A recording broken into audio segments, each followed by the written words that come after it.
그렇습니다. 할렐루야. 아멘.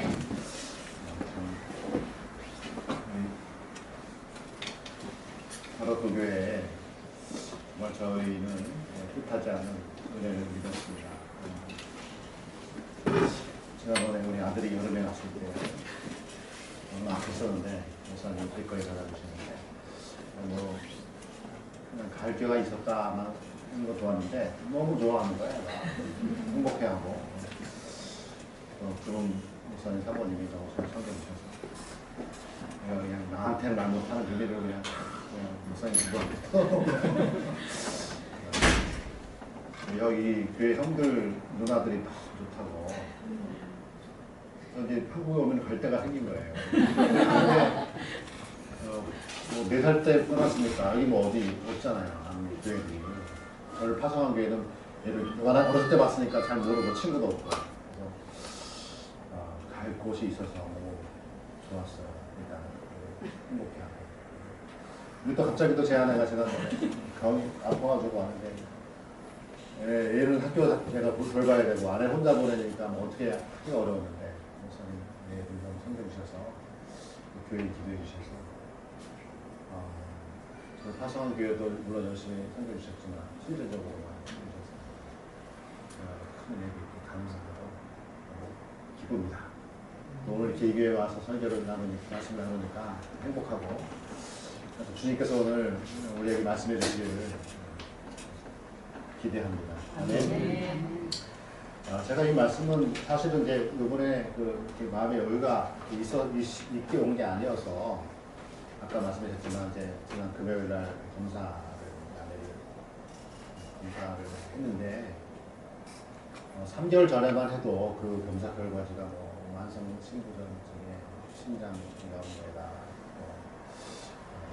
혈관종 내지는 이제 신세포암 이 확률이 반반이었다라고 사실은 이제 이 결과에 따라서 저의 미래가 결정될 뻔했죠.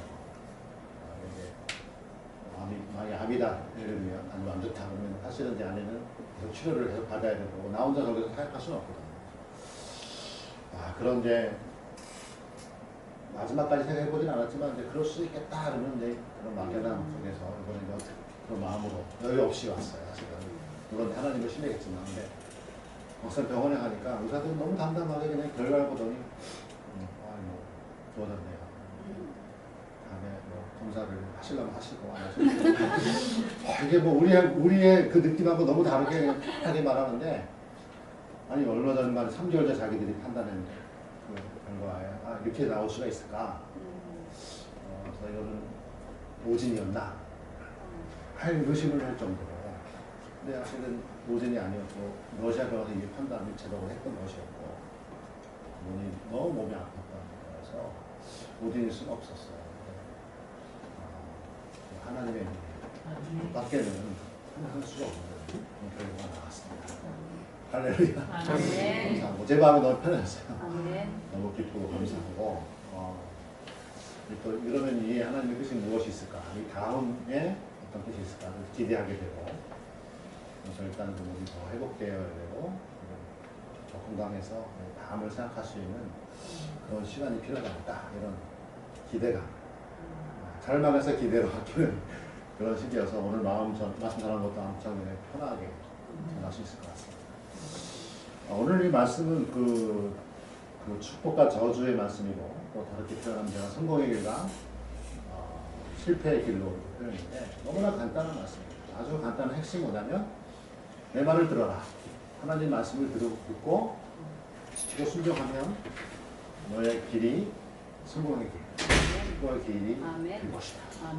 근데 만약에 듣지 않으면 저주의 길.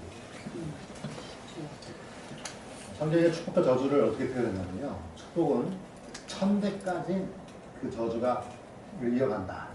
1000대까지. 근데 저주는요. 4대는 끊깁니다. 4대. 근데 왜 그렇게 했냐면 저주는 4대가 되면 그 뒤에 세대가 없어져요. 그러니까 이 저주라는 거는 4대만 해도 그 다음에 세대가 없어. 축복은 1000대까지. 그 의미는 계속 되는 거고 저주는 그냥 한 세대, 두세 세대, 4대만 끝나고 그 다음에는 이제 아예 없는 씨가 말리는 그런 저주입니다. 오늘 우리가 이제 이 말씀을 들으면 혹시 기복적인 신앙을 말씀하시려고 하나 이렇게 생각할 수 있어요. 그런데 저는 그 기복적인 신앙은 도전적이고 우리가 뭐 예수를 믿어서 잘 된다 이런 것이 아니라 예수를 믿지만 고난의 길이 있다 우리에게. 그래서 저는 좁은 길, 십자가의 길 이것이 이제 기독교인이 선택할 길이라고 하는데 그러나 여기서 말하는 축복 여기서 축복은 여러 가지를 말하고 있거든요. 그런데 정말 축복의 길, 성공의 길이 어디에 있느냐, 실패의 길이 어디에 있느냐 이것을 이제 분명하게 보여주는 근거가 뭐냐면 하나님 말씀을 듣고 지켜 행하느냐 그렇지 않느냐에 있다. 모세가 이제 이 신명기에는 그 마지막 모세 자체는 이스라엘을 애굽에서 끌고 나와서 가나안 땅으로 가야 되는데 본인이 가나안을 못 갑니다. 그래서 얼마나 안타깝겠어요. 못 가는 걸 알고 있어서 그래서 이제 이스라엘 백성들을 모아놓고 여러 번 강조해. 어떻게 너희들이 해야 될 것에 대해서 말을 하는데 그 중에 하나가 뭐냐면 신명기 7장이나 13장에서 뭐라고 그러냐면 너희들이 가나안 땅에 가면 절대로 그들을 불쌍히 여기지 마라. 가나안 땅이 빈 땅이 아니었어요. 젖가 뿌르는 땅은 맞는데 아무도 안 사는 땅이 아니고 이미 사람들이 살고 있는 땅이었어요.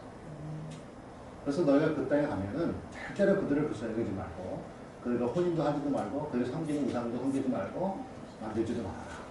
이거 다 죽여버려라. 아주 강력하게 말씀합니다. 그러니까 사람을 죽여야 되는 거예요. 이스라엘 백성들이 들어가서 다른 말로 전쟁을 해야 되는 거고 전쟁이라는 것은 적도 죽이지만 나도 죽을 수 있는 아주 위험한 전투 속에 집어넣는 겁니다. 가나안 땅에서 그냥 야 이제 애굽에 나왔으니까 가나안 땅에 가서 잘 살아라가 아니라 극한적인 그 전투적인 상황 속에 이들을 몰아넣고 가서 그들을 다 죽여버려라. 불쌍히 여기지 말고 혼내하지도 말고 그거를 강조하고 또 반복합니다. 그래서 이제 드디어 이제 모세는 떠나고 오늘 이 축복의 말씀과 저주의 말씀을 하시고 떠나고 여호수아가 이제 백성들을 이끌고 너무 두려워. 그동안은 광야에서 힘들었지만 두려움은 없었어요. 하나님 인도하셨어요. 불기둥과 구름기둥. 근데 이제는 전쟁을 해야 되는 이 상황에 두려우니까 여호수아 1장 7절 8절 9절에 계속 두려워하지 마라. 내가 너 함께 계속 그 말씀 하시잖아요.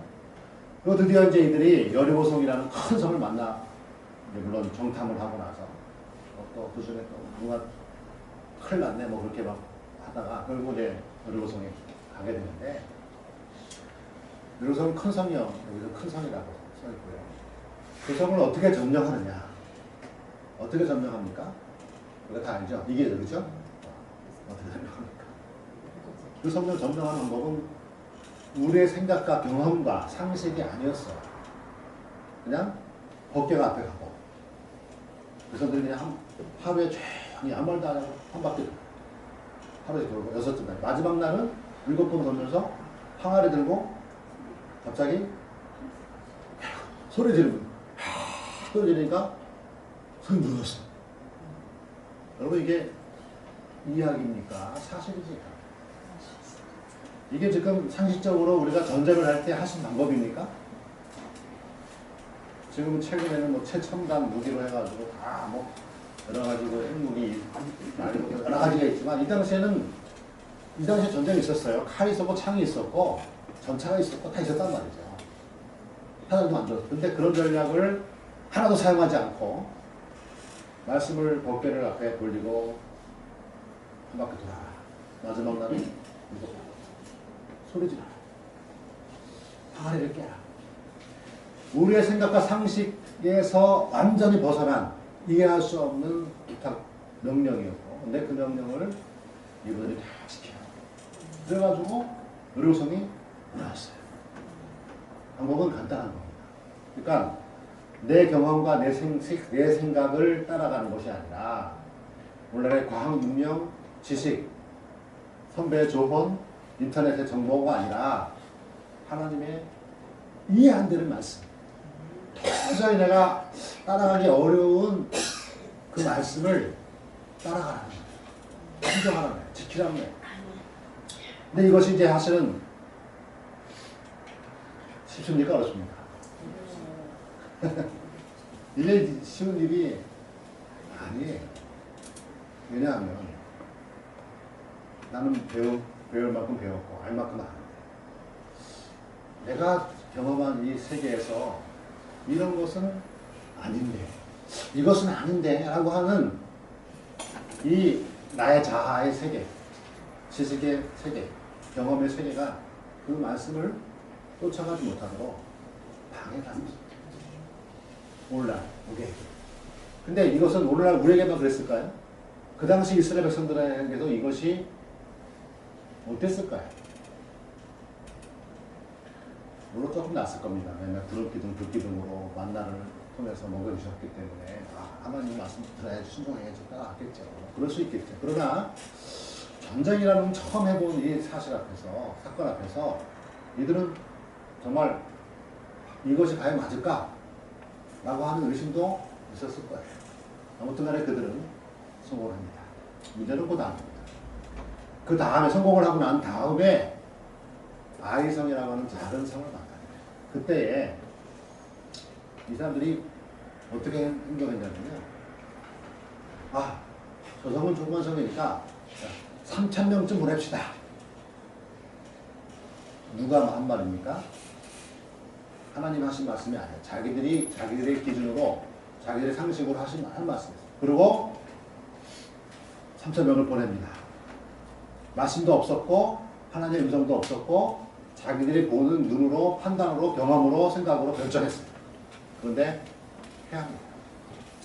자, 이것이 바로 오늘날의 우리의 삶이다. 예수를 믿고 믿음으로 살아가지만 한번 성공을 경험했던 우리의 경험에 의해서 이 작은 문제들 앞에서 늘 실패하는 우리의 현 주소가 이 상황에 그대로 나와요. 저도 한번 이렇게 실패한 적이 있었어요. 언제냐면 러시아 이제 선교사 교회에서 파송을 받고 러시아로 이제 들어가고 초청장을 신청해 놓고 초청장이 이제 오기 바로 한 일주일 전에, 일주일도 안 됐을 거예요. 월요일날 왔는데 금요일날 생긴 거예요. 저희가 이제 금요일날 이제 그때 이제 집에서 파송을 했기 때문에 여기저기 인사드리고 떠납니다. 내일 이제 월요일날 받아가지고 이제 떠나니까 일주일 이제 떠나니까 이제 여기저기 인사를 드리러 갔었어요. 그때 이제 한번 우리 가는 데가 금요일 오전에 제 아내가 알고 지냈던 교회에 섬겼던 그 용화인 교회 저기 사모님이 병원에 입원했던 소식을 듣고 방문했어요. 그래서 그 사모님이 임신 중독증으로 한 3개월 정도를 병원에 계셨어요. 오랫동안.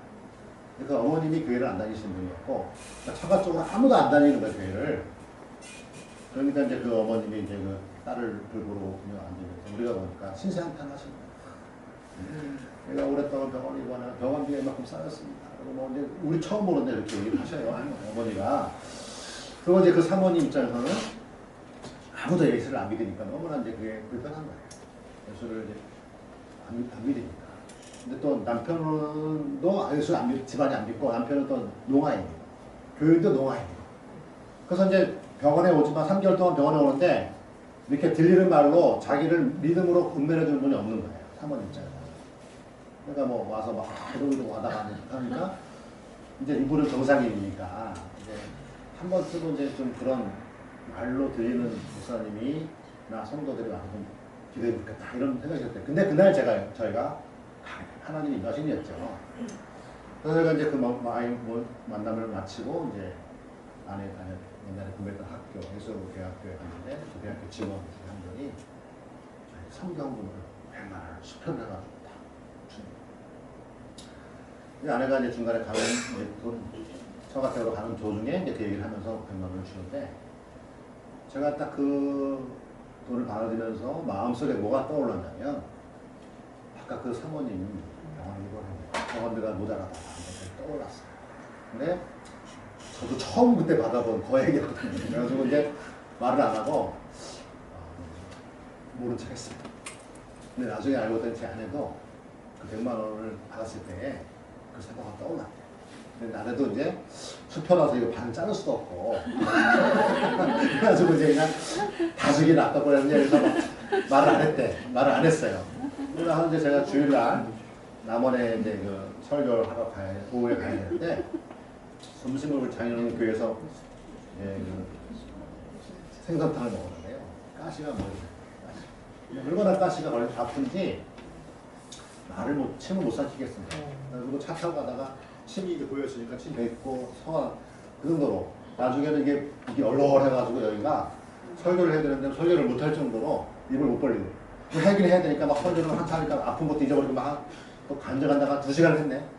끝나고 나서 뭐 이제 밥 먹자 하는데 하여튼 늦게까지 해가지고 나니까 막 나중에는 이 머리가 아프고 여기도 아프고 목은 계속 아프고 그 상태인데 이제 가기 전에 그 병원에 남원에 있는 병원 3군데 갔거든요. 큰 병원, 뭐 개인 병원 다 자기 못 본데 가시고 그래서 전북대 병원에 가서 빼라 안 받겠다. 이제 10시에 이제 집회 다 끝나고 이제 전북대 병원으로 돌아가면서 가는 중에 또 전북대 병원에 그 사모님 입원했는데 마음속에 떠오르면서 내 돈에 지금 주머니에 100만 원인데 이게 떠오르는 근데 제가 그 돈을 안 주고 하여튼 전북대 병원까지 가서 뺐어요. 빼고 이제 뭐 젊은 여자가 확실히 이비인후과 전문의가 낫더라고. 빼더라고. 보니까 이만한 아줌마 가시가 굵고 와가지고 제가 한동안은 그거를 보관하고 다녔었는데 간지라는 거 제가 잊어버렸어. 아무튼 간에 그러고 나서 이제 월요일날 새벽에 도착을 했어요. 서울에. 그리고 이제 저희가 도착한 이유는 오늘 아침에 여 행사에서 드디어 이제 초청장이 와서 신청을 이제 러시아 비자를 받아야 되는 거예요. 전화가 온 거예요, 아침에. 우리가 이제 그 여행사로 가는 중에 큰일 났다. 지금 우리 가정에 지금 그 비자가 초청장이 2개 왔는데 내 가족이잖아요. 근데 이제 왜 그랬냐면 우리 아이들이 어리니까 제 아내 여권에다가 보호자로 되어 있는 게 돈만 자녀. 그래가지고 아내 여권에 3명, 제 여권에 1명. 그래가지고 2개를 신청했는데 신청해놓고 한국에서 우리가 뭐 했냐면 딸이 9살이니까 이거를 이제 여권을 따로 만들었어요. 그러니까 이제 여권이 3개가 된 거예요. 초청장은 2개인데.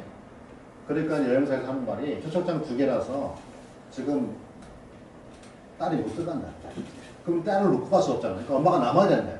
그러니까 나 혼자 들어가야 되는, 처음 이제 러시아에 들어가야 되는데 아주 이상한 상황이 돼가지고 저희가 이제 우리가 한번 해보겠다. 여행사에서 저희가 받고 대사관 앞에 가기 전에 왜 이런 일이 생겼을까 하고 이제 기도했어요. 벤치에서 기도하는데 하나님이 이제 요 상황을 떠올리게 하는 거예요.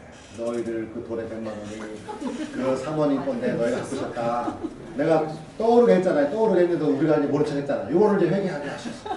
그러다가 이제 그리고 또 이제 뭐 하나는 우리 다니는 교회에서 이제 선교사, 외국 선교사가 와서 영어를 이제 한 달에 일주일에 한 번씩 했었는데 그때 한 달에 10만 원씩 내야 되는데 이분이 이제 뭐 바쁘다는 이유로 한 2달 동안 한 4번밖에 안 낸 거예요. 그래가지고 우리가 이제 2달 동안에 원래는 20만 원 줘야 되는데 4번밖에 안 했으니까 10만 원을 줬대. 나는 몰랐었는데 아내가 그랬다고요. 그래서 이제 아내가 그게 자기가 걸린다.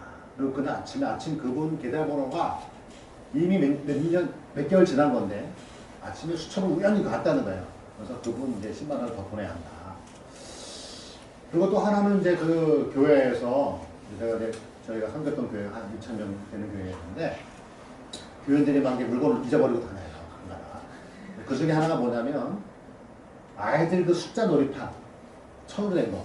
그걸 이제 교회가 잊어버려가지고 사무실자가 갖다 놓고 내가 갖다 놓은 건 아니었고 사무실에 오랫동안 있어가지고 사무하는 직원이 저한테 내가 이제 목사님 이걸 이제 오래 했는데 안 맞잖아요. 버려야 되겠어요 그러더라고. 그래서 내가 보니까 그거 우리 아들 쓰면 되겠다 싶어가지고 그걸 왜 버리냐. 그래서 이제 제가 가져온 적이 있어요. 그래서 그걸 이미 쓰고 그 다음에 온 우리가 애들이 다 이제 숫자 다 띄어가지고 그 다음에 목사한테 넘겨줬어요. 근데 이제 그것도 이제 걸리는 거야. 남의 거 가져온 게. 그래서 저희가 이제 회개를 거기서 이제 그 자리에서 했어요. 하나님. 그래가지고 이제 그 10만 원도 보내고 100만 원 있는 것도 그 사모한테 이제 전화 물어가지고 계좌번호 좀 알려주세요. 그랬더니 그분이 왜 그러냐 그래가지고 설명을 간단하게 하고 통화를 하는 중에 그 사모가 자기가 사실은 그날 아침에 저희가 기도했는데 한국말로 좀 사람들 보내달라는데 그날 우리가 갔다. 그래서 그것도 하나님 내 기도를 들어주셨고 내가 감사했는데 또 돈까지 보내니까 또 이분이 또 막 감동을 하셔가지고 우리는 아니다. 이건 우리가 저기 회개해야 될 거라서 하여튼 받아주셔야 된다고 무조건 양내서 돈을 다 보내고 근데 이제 잊어버린 거에 대한 거는 우리가 해결할 수가 없잖아요. 네? 그래가지고 이거는 어떻게 할 수 없어가지고 이제 들어가서 이제 서류를 썼어요. 써다 보니까 사진을 내야 되는 내용인데 제가 이만한 가방 그때 있었거든요. 이만한 가방에 이제 우리 이제 러시아 들어가서 써야 될 서류들하고 또 50만 원 현금하고 그 사진하고 있었어요. 근데 이 가방이 없는 거야. 잊어버린 거야. 그거 들어가서. 아마 조금 전에 기도할 때 우리가 기도하면서 거기다 놓고 사진 당장 없으니까 이거를 사진 어떻게 또 4명을 다 찍어서 오늘 접수가 안 되는데 그날 아유 아내가 이제 막 화장실도 가봐라 제가 그냥 아까 저번에 기도했던 그곳에 한번 가보라. 서울 한복판에 네? 광화문 그쪽에 그 벤치에 그렇게 돈지갑이 있으면 그게 있을까요? 그게 30분이나 지났는데 나는 가보라는 거야. 믿음이 좋아. 그래서 제가 거기서 갔어요. 다시 갔더니 다른 사람들이 막 담배 피우고 차 마시고 있더라고요. 내가 뭐 찾으니까 그분이 뭘 찾냐고. 내가 요만한 가방을 떨어뜨렸는데 혹시 그 가방 저 옆에 그 사무실 그 정보하는데 그 아가씨한테 가보라고 그분들이 알려주는 거예요. 자기들이 봤다는 거야. 이게 자기가 한 게 아니라. 그러다가 이제 걸로 가서 이제 혹시 이 가방 같은 그 아가씨가 물어보지도 않고 이거요? 그냥 주는 거예요. 물어보지도 않고. 그래서 제가 거기서 돈 다 있죠. 서로 다 있죠. 그래서 사진을 내가 붙여가지고 서를 냈어요. 근데 그 직원이 서를 보더니 한참을 봐요. 보통 사람들을 보면 이렇게 준서가 있으니까 딱 보면 이제 이름만 만나, 여권하고 이름만 만나 확인하고 그냥 옆으로 넘기더라고요. 언제 오라고. 근데 우리는 한참을 봐. 한참을 한 5분 이상을 본 것 같아. 그러더니 서류를 탁 들고 일어나. 별로 사람도 안 보여. 한 5분쯤 있으니까 뭐라고 이제 물어봤겠죠. 옆으로 가서 일주일 뒤에 오라고. 돈을 내라고. 얼마 내라고. 비자 필 내라고. 할렐루야. 된 거예요. 그래서 저희가 이제 그 여권 2개로 초청장 2개로 여권 3개를 해가지고 다음 주에 받았어요. 할렐루야. 이게 여리고성입니다. 여리고성. 그 다음에 문제인데. 다음에 또 이제 몇 년이 지났는지 모르겠지만 우리 아들이 또 똑같이 그런 상황이 됐어요. 3개를 신청했는데 아들이 이제 한국에 와가지고 여권을 이제 독립을 한 거예요. 패스포트가 4개 됐고 초청장은 3개가 된 거예요. 그때 제가 어떻게 생각했냐면 지난번에 됐으니까 이번에는 뭐 또 될 거야. 그게 뭐 원칙이겠지 하고 기도하자. 그냥 당당하게 그 시간 돼가지고 갔어. 그랬더니 안 해주는 거야. 이분들이 안 해주면서 그래서 저는 이제 약간 좀 왜 안 해주냐 지난번 했는데 그 좀 약간 여기 담당자 좀 불러달라. 그 카운터 말고 그분들이 내려오셨어요. 이제 그때 러시아말 잘 못하니까 거기 있는 한국 직원이 도우미가 있어요. 이랬다. 지난번에 나왔다는데 왜 그러냐. 그분이 하는 말씀이 그럴 수가 없습니다. 원칙입니다. 초청장 하나에 여권 하나 이건 원칙입니다. 먼저 꺼내됐다 그러면 그건 아마 그렇게 될 일도 없지만 잘못된 겁니다. 그 나는 받았잖아요. 경험 있잖아요. 그러니까 나는 또 이제 경험이 있는데 설명을 더 했더니 그분이 냉정하더라고. 그래서 그때 이제 그 후에 나하고 우리 딸만 가고 아들하고 우리 아내는 남아서 한 달 뒤에 그것도 여행 비자 하다가 그래서 죽은 적이 있었어요. 그러면서 내가 그때 깨달은 게 뭐냐면 똑같아. 여리고성과 아이성의 이 실패. 내가 이 실패를 했다. 하나님께 물어보고 회개하고 왜 이런 일이 생깁니까? 하나님의 뜻을 물었을 때에 하나님 그 피할 길을 주셨고 길을 알려주셨어요. 형통을 하셨어요. 정말 방법이 도저히 러시아 그 대선에도 그럴 수가 없다고 하는 그 법을 초월해가지고 그 일을 하게 했는데 그 다음에 내가 지난번에 승리가 하나님의 승리가 아니었어. 지난번에 승리가 내가 잘해서 된 거구나. 교만한 말. 아이성의 실패가 왜 실패인지 아십니까? 여리고성을 성공했을 때에 아 우리가 했구나. 내가 돌았지. 내가 솔쳤어. 내가 가만히 깼어. 하나님이 하신 거를 모르고 내가 했다는 거야. 내가 돌았다는 거예요. 내가 항아리 깼다는 거예요. 내가 그 착각 속에 빠져가지고 하나님의 능력을 잊어버리고 하나님의 말씀이 앞서간 걸 잊어버리고 내가 앞서가는 거예요. 그러니까 실패하더라. 저는 그때 그 경험을 통해서 하나님이 하신다는 것에 대해 적은 일이든 큰 일이든 간에 하나님께서 맡겨야겠다. 이게 이제 그게 축복의 길이고 그게 성공의 길이고 아무리 쉬워 보여도 내 경험을 믿지 말고 내 경험을 앞서지 말고 한 말씀보다 앞서지 않는 것 이것이 우리 믿음의 사람들이 가야 될 길이다. 저는 오늘 또 이 말씀을 하면서 러시아 상황을 말하지 않을 수가 없어요. 여기 나오는 축복과 이 저주의 말씀이 그대로 이루어지는 삶의 현장을 저는 다 보고 있어요. 몰라요. 여러분들도 이제 어떻게 보면 잘 모르겠지만, 이제 기본적으로 한국에는 이제 생활수준이 높아지니까 뭐가 축복이고 뭐가 저주인지에 대한 이해가 애매해. 더 좋은 축복과 그냥 축복이 있을 뿐이야. 어? 저주가 뭐야? 굶는 없잖아요. 자살한 사람, 굶어서 자살한 사람 드물잖아요. 있긴 있겠지만. 그러니까 우리의 어떤 기본적인 그 삶 속에서 오는 저주라고 느끼는 아주 이런 삶이 좀 드물어요. 근데 저는요, 러시아에서는요, 제 삶의 현장이에요. 우리 삶의 현장. 제 주위에 있는 우리 교회 개척한 제가 이제 최근에 2년 전에 본교회 이제 러시아 목사님한테 넘기고 나와서 개척을 따로 했는데 몇 당에 되겠어요. 근데 이 지역은 시골 지역인데 주변에 있는 모든 사람들의 삶이 뭘 저희 관계하는 사람들 삶이 이해가 안 되는 삶의 구조를 가지고 살아가요. 이게 무엇일까? 왜 그럴까? 예를 들면 저희가 지금 교회를 얻은 곳이 러시아 집은 이제 시골에 있는 집은 한 집인데 반을 나눴어요. 그리고 반에 이제 중간에 벽을 두고 이쪽에 집 이제 방 3개, 방 3개. 그리고 이제 집 땅은 커져. 그래가지고 한 500평 이상 되는 땅들이 집마다 있고 중간에 울타리가 있는데 우리는 울타리가 서로 보이는 울타리라서 뭐 왔다 갔다 하는 울타리. 있으나 마나한 울타리인데 울타리를 잘 두고 있는데 이 옆집에 사는 가정이 처음에 남편이 있었거든요. 근데 어느 날 안 보여요. 이혼을 했대.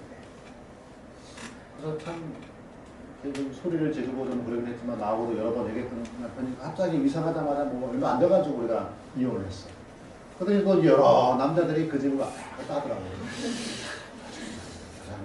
근데 다 술 먹고 막 알코올 좀 먹자 이런 사람들이었어. 근데 그 중에 한 명이 제일 인상이 안 좋았는데 이분은 마약하는 사람이에요. 그럼 마약하는 사람과 술 하는 사람들은 다릅니다. 예를 들면 술 중독자 10명하고 마약 중독자 1명 내지 2명이 이게 밸런스가 맞아요. 그만큼 마약 중독자는 명확해. 깨달아. 그 중독자는 그냥 이렇게 수동적이고 마음이 착해. 술 중독하지만 마음이 이렇게 악한 게 아니야. 근데 알코올 중독자는요. 마약 중독자는 이게 아주 그래서 이 마약하는 사람들은 악합니다. 그리고 약간 꾀가 많아요. 거짓말 잘하고. 중독자는 뻔히 보이는 거짓말을 하죠. 그냥 다 아는 거짓말을 그냥 거기서 그냥 막 해. 그러니까 이 사람들의 거짓말은 거짓말인 줄 알아. 근데 마약 중독자 거짓말해도 이게 그럴까 이게 속을 수밖에 없는. 그래서 제가 이제 그런 센터에 관여해서 옛날에 했었는데 그러면 이제 술독자 한 10명이면 마약 중독자 2명 정도 있으면 딱 맞대. 근데 이게 만약에 마약 중독자가 5명이잖아요. 그럼 10명은 아주 그냥 늘 당하는 거예요. 이 사람들 다 튀어나와가지고. 근데 그런 남자고 이제 재혼을 하더라고요. 미역직 여자가. 그러면서 이제 생기는 일들이 뭐냐면 이제 장작이 없어지고 우리 집에 이제 사다리가 없어지고 저 이제 뭐 그 여자가 이제 우리 이제 킹크랩 손님이 왔다고 이제 대접해가지고 도와달라고 부탁했는데 킹크랩 시켜놨는데 한 3kg가 없어지고 뭐 이런 일이 계속 일어났었어요. 근데 그래도 불구하고 저희가 이제 이렇게 품고 섬기고 했어요. 근데 어느 날은 드디어 이제 저희가 전기를 승합을 했는데 전기 승합을 이제 그 380이라고 하는 볼트 높은 거 전력인데 집으로는 220이죠. 이게 여기 러시아가 전기가 좀 불안정하기 때문에 220이면 우리는 220 일정 한데 여기는 어떨 때는 170을 내려갔다가 갑자기 260을 뛰어가지고 막 이게 타버리고 그러는 거예요. 사실 80을 하면 좀 꾸준하게 220으로 들어와요. 그래서 80으로 승합을 하고 더 힘이 있죠. 그렇게 승합을 했는데 1년 만에 나온 거예요. 나와서 이제 설치를 해가지고 이제 지금 처음 올라갔더니 하는 말이 뭐냐면 전기술자가 당신의 전기를 옆집에서 쓰고 있는데요. 그러니까 이제 우리 들어오는 그 원선에서 저게 따가지고 쓰고 있었던 거야. 얼마나 쓴지를 모르겠는데 제가 볼 때는 한 6개월 이상 쓴 것 같아. 근데 이제 이분이 문제는 뭐냐면 이분이 하는 말, 이랬잖아. 이건 80이라서 위험합니다. 쓰면은 못 쓰게 해야 합니다. 그래가지고 이제 못 쓰도록 이게 전기선만 있으면 또 이제 위에 플라스틱으로 있잖아요. 이렇게 딱 해가지고 못 쓰게 딱 이제 튼튼하게 해가지고. 그래서 내가 불러서 말했어요. 너희들 전기를 쓰고 있던데. 아, 우리 안 쓰고 있다고. 누가 가서 했나 보더라고. 자기는 모르겠다는 거예요. 아니, 자기네 집 전기를 누가 하겠어요. 자기는 모르겠다고 시치는 때는 막 거짓말하고 해서. 이제 뭐, 내가 말했죠. 이거는 80이니까 쓰면 안 됩니다. 쓰지 마. 근데 그날 밤에 10시 넘어서 또 해가지고 그 다음날 쓴 거예요. 그러니까 이제 우리 거기 있는 교사들은 밤중에 전기가 나갔었대. 그래서 들어왔대. 그래서 나 꺼놓고 연결해놓고 내일 또 올린 거죠. 근데 문제는 이제 내가 올라가서 이제 확인해봤더니 연결돼 있어요. 사진을 찍고 동영상을 찍고 불러서 이제 왜 이렇게 하냐. 자기가 안 했다는 거야. 아니 증명하는데도 안 했다는 거예요. 그래서 아무튼간에 이제 그러면 안 된다. 그러니까 이분들이 이제 한 일주일 사이인데 우리를 반대로 하고 교회로 이제 안 나오고 막 그랬는데 교회 나왔었거든요. 그래도 그래서 저희가 이제 전기를 이제 전기가 없잖아. 끊었으니까 그걸 당장 끊어라. 그래가지고 제가 중간에 못 들어오게 벽을 또 막았어요. 선교사는 다 해야 목수도 다 해야 돼요. 벽을 다 막고 지붕의 벽을 중간에 벽을 막고 이제 그걸 끊고 이제 못 쓰게 했는데 전기가 없잖아. 그 애들 주변에 있거든요. 모르게 나온 애들. 애들이 그러니까 또 제 아내가 전기가 없는 그 사람은 불쌍하다. 그래가지고 이제 이렇게 선 하나 큰 선 해가지고 이제 쓰게 했어요. 그래라도 속에 들어오게 커피라도 끓여 먹게 물이라도 끓여 먹게. 근데 이게 이제 선 하나에 이제 그 집 다 쓰면 위험하잖아요. 그래가지고 이게 안 쓰게 할 수도 없고 쓰게 할 수도 없고 이거 참 애매한 상황이 된 거예요. 기도 중에 우리가 저분들이 밀린 전기값을 내자. 그러면 이제 전기가 새로 전기값을 활동 못 내가지고 이게 전기가 끊어진 거거든요. 전기가 있는데 그러니까 이제 그거를 우리가 내면 아마 연결해 줄 거야. 그래가지고 불러서 전기값을 내는 얘기를 해야 되는데 그 전에 교회를 안 들어오는 거예요. 들어와서 얘기하자. 그 회가 막 귀신이 보내도 막 깜짝이야. 그리고 막 우리를 막 그렇게 잘 따라간 사람이 이제 막 이제 내가 전기를 못 쓰게 했다가 연결해주고 하는 과정 속에서 이제 자기들 의심했다 이거야. 사실인데도 불구하고 그러니까 자기들 사는 거야. 그래서 막 나를 막 반대하고 그러더라고. 결국 내가 이제 들어오게 했어. 들어오면서 이제 눈물을 팍 흘리더라고. 사실은 부끄러워서 못 들어. 거짓말한 것이 부끄러워서 그렇다고 눈물을 흘리고 내가 용서해주고 내가 전값을 내주겠다. 내일 월요일 같이 가자. 그래서 이제 월요일 같이 가서 30만원, 40만원 밀렸더라고요. 그래서 이제 돈을 내주고 교회 부부가 교회 한 2주 나왔나요? 다시 또 열심히 나왔는데 오늘 주일 밤에 주일 예배 드리고 나 그날 밤에 그 다음날 갔더니 막 경찰들이 막 우리 교회 근처에 와요. 어디냐 했더니 남편이 부인을 때려가지고 뭐 팔도 못 쓰고 막 눈이 이렇게 붓고 막 불 창피해가지고 신고한 거야 남편은. 그러니까 뭐 결혼한 지 얼마 안 되니까 신고해가지고 잡아가고 본인 창피하니까 떠나가. 그래가지고 돈 내줬는데 누가 떠났어요. 그 아이들도 데리고 떠났어. 그러니까 뭐 이게 소래인지 이직인지 모르겠어. 하여튼 간에 떠나가지고 예, 대신 좀 옆에 조용했죠. 조용했는데, 그걸 이제, 떠났구나. 안타깝다 했는데, 이분이 이제 다시 돌아왔어요. 어떤 다른 나이 든 남자로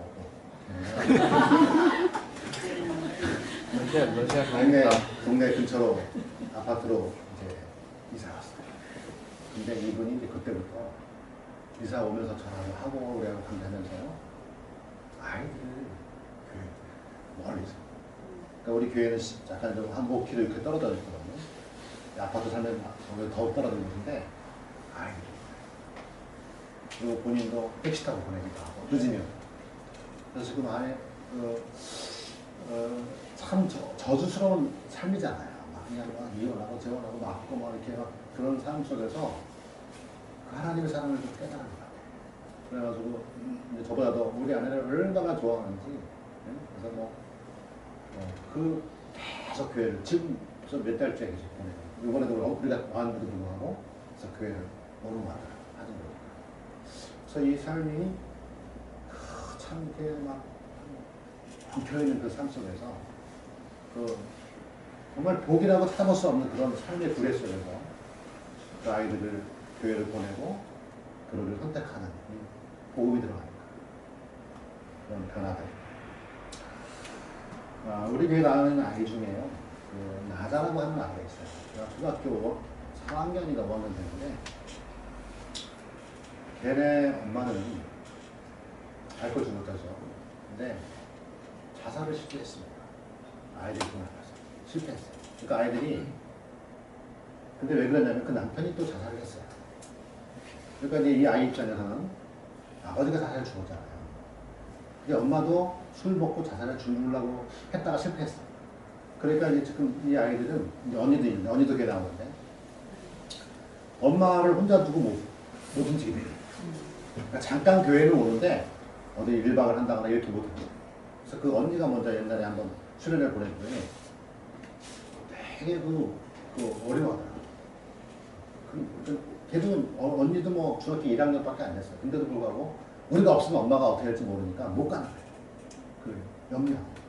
근데 이 나자라는 아이가 마음을 열지 않고 하가 독특해요. 어떤 자기가 고집이 되게 세고 어떤 그런 아이인데 그 부모 엄마를 그러니까 엄마가 딸을 걱정한 게 아니라 딸이 엄마를 걱정하다가 불안해가지고 마음을 닫고 그리고 뭐 인사도 안 하고 뭐 팽팽하고 막 요새는 뭐 차도녀라고 아주 막 그렇게 그런데 얘는 이제 그게 아니라 상처 입어서 한 행동이에요. 아주 그러는데 근데 그 아이가 우리 교회 보험을 들으면서 저한테 안 그리고 아내한테 안 그리고 인사하고 그런 모습을 봐요. 그래서 그 집안의 그런 흐름, 그 저주의 흐름이 이제 우리는 이제 끊어지기를 바라고. 난 그래서 그 아이 안타까워. 근데 대만 그런 게 아니라 대부분 아이들, 우리 교회 나오는 아이, 청소년들, 청년들의 그 삶을 물어보면 미래가 없는 거야, 미래가. 뭐 하고 싶으냐? 고등학교는 갈래냐? 학교는 다니냐? 아프면 안다고 막 2, 3일씩 하고 왜 안 가냐? 괜찮아, 가서 뭐 할 일도 없는데. 그러니까 이런 미래가 없는 부모들의 어떤 희망과 빌렸기 때문에 아이들 자체도 미래가 없는 그런 삶을 살아가고 있어요. 지금 저희 교회는 시골 교회인데 3명의 사역자가 왔어요. 개척하자마자. 그러니까 2016년 1월에 개척했는데 2월 초에 누가 왔냐면 우즈베키스탄에서 우리 신학교를 졸업한 형제가 있었는데 그 형제 누나가 저희 교회로 이제 오고 신학교를 오겠다 했는데 이 자매는 아렉스 마냐스 형 피를 갖고 있어요. 그래서 우즈베키에서 결혼을 크리스찬했는데 크리스찬한 이 형제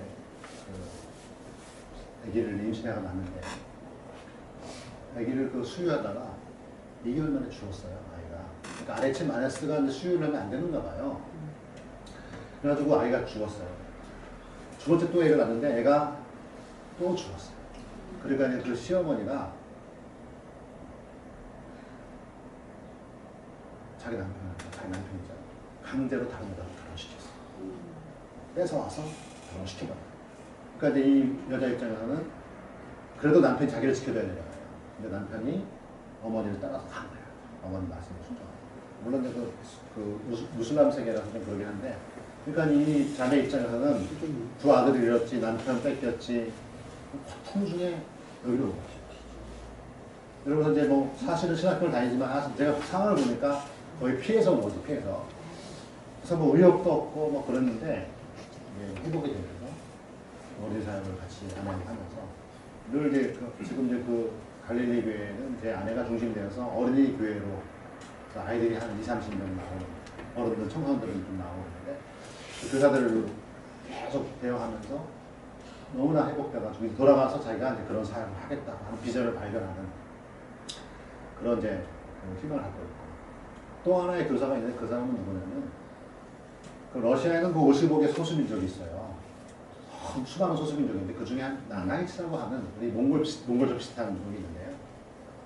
한 선교사가 하바라고 하는 하바로크에서 배 타고 한 4시간 정도 차하고 배 타고 들어가는 그 마을에 나나이츠 이름을 사는 나나이츠 마을이 있는데 그 아무르강이라고 해서 한 보트, 빠른 보트 타고 2시간을 동안 가요.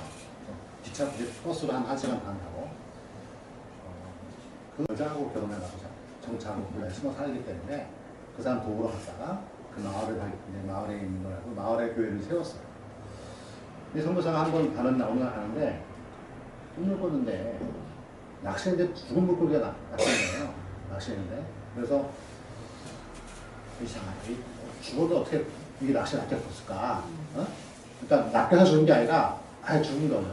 그래가지고 이상하다 하고 이제 그날 갔는데 그 동네에서 이제 그날 어떤 스베따라 하는 여자가 술 먹고 무덤에서 잠자다가 막 죽을 뻔하니까 사람들이 이제 다 걱정을 하고 막 그 스베따를 막 공격하고 그러길래 이분이 이제 그런 걸 알고 이제 돌아가려고 하는데 아 오늘 꿈이 저 여자 때문에 꾼 거구나.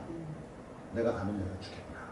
그래가지고 선교사가 그 스베따를 데리고 하바까지 데리고 나와서 자기 집에 아파트에서 이제 씻기고 술을 끊기게 하고 하는데 이 스베따가 왜 이러냐면 남편이 이제 신장마비로 이제 술 중독인데 술 중독인데 죽었어요. 각자였어요. 남편이 엄청나게 자기를 사랑했대. 근데 이제 이 남편이 죽고 난 다음에 그 큰아들이 아버지를 되게 좋아하는데 또 술 먹고 자살한 거예요. 그리고 셋째 아들이 사고로 죽고 이게 이제 한 1년 사이 일어난 일이에요. 그 둘째 아들은 이제 아들이 셋인데 둘째 아들은 그 동네에 그 나이 많은 그 여자가 이제 엄마 또래 비슷한 또래의 여자가 남편이 이제 아파가지고 장작을 못 대니까 이제 젊은 청년 이제를 부르는 거예요. 도와달라고. 그러다가 바람 눈이 맞아가지고 남편 버리고 이 젊은 사람을 데리고 사는 거야.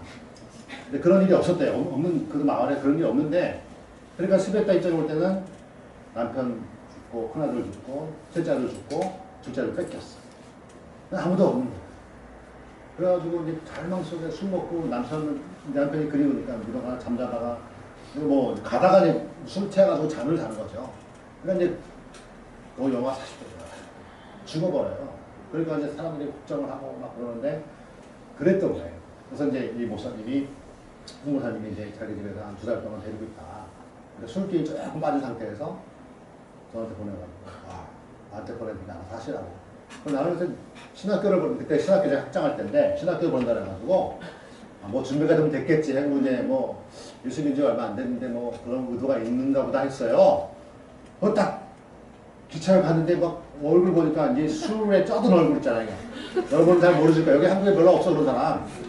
저는 이제 하도 많으니까 알아요. 술에 짜들어가지고 이게 얼굴 형상이 변해버리는 그 시커먼면서 가지고 얼굴에서 나오는 그 느낌이 그냥 이거는 그런 모습으로 나왔습니다. 지금은 천사의 얼굴이 막 화나가지고 막 건드리면 예수가 나오는 알았어요. 아무튼 간에 이분이 이렇게 와가지고 저 신학교에서도 이걸 받아야 말을 고민하다가 한 달 동안 일단 두고 보자. 청강생으로 봤대. 그것도 한 달 동안 두고 보고 따라가면 받자. 한 달 동안 다니고 안 이제 돈을 보내려고 했는데 이분이 그 신학교 가는 날 담배를 끊었대요. 난 몰랐어. 난 담배를 끊는지 몰랐는데 술은 그때 이제 거기서 끊었고 와서 이제 신학교 가는 날 담배를 마지막으로 피우고 그렇다더라고. 그래서 지금까지 2년 동안 술도 안 먹고 예수를 만나가지고 이제 확실히 만나가지고 얼마 전에 우리 이제 검찰청 3명이 나와서 교회를 조사했거든요. 근데 제가 이제 전화로 왔다고 그래가지고 이제 서류 준비해가지고 목사님 모시고 가는 그 30분 동안에 이분이 뭐 했냐면 3명한테 전도하더라고요. 러시아 경찰을 세상에 검찰을 와가지고 조사하는 사람들한테 전도하더라고요. 할렐루야. 그러니까 이게 저주 속에 살다가 도저히 희망 없는 삶을 살다가 예수를 만났고 복을 만나니까 생명을 만나니까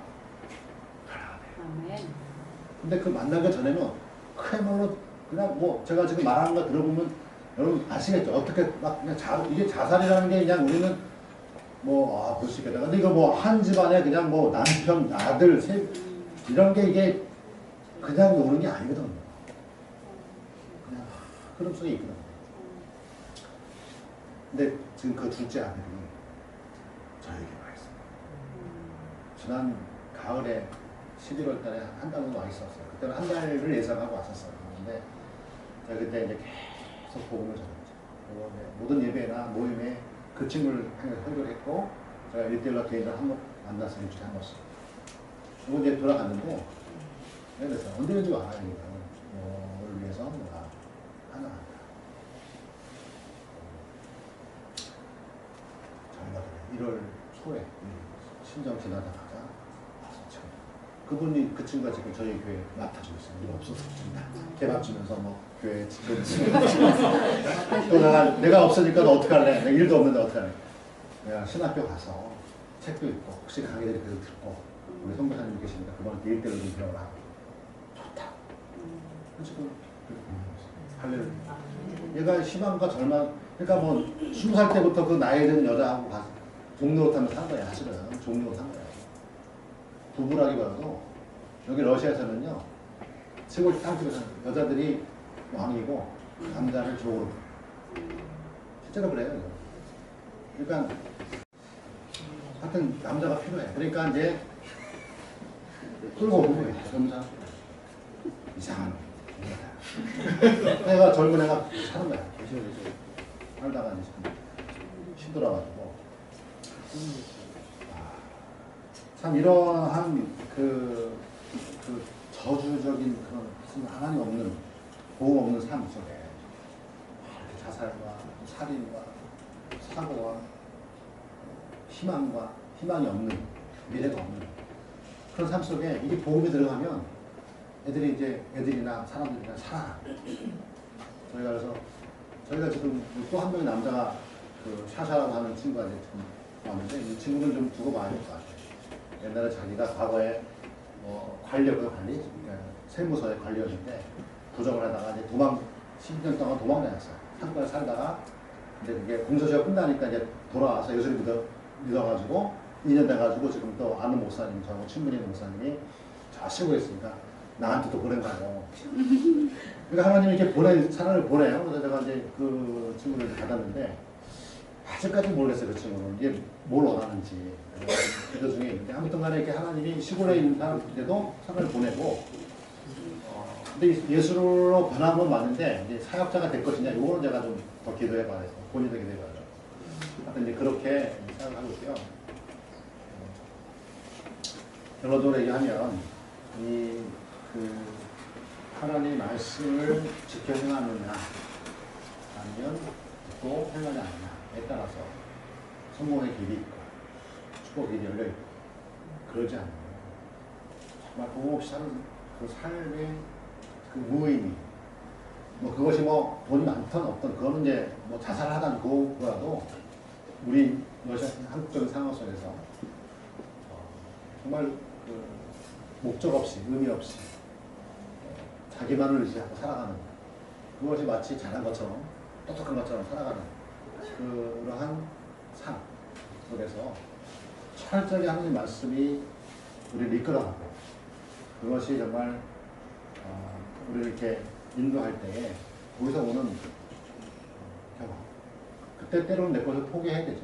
아까 100만 원 내 거 내가 들어왔지만 이게 내 거가 아닌 거예요. 그러니까 그것도 때로는 포기해야 되고 내가 선택한 길이 더 좋은 길일지라도 하나님 원하지 않으면 내려놓을 수도 있어야 돼요. 이런 결단들이 과연 진정한 크리스찬의 삶이 아닌가. 저희 이제 러시아 사역에 대한 소개는 나중에 기회가 되면 파워포인트 한번 쏘아서 내가 자료를 줄 테니까 그렇게 하고 오늘 말씀은 여기서 마감을 하고자 합니다. 같이 한번 기도합시다.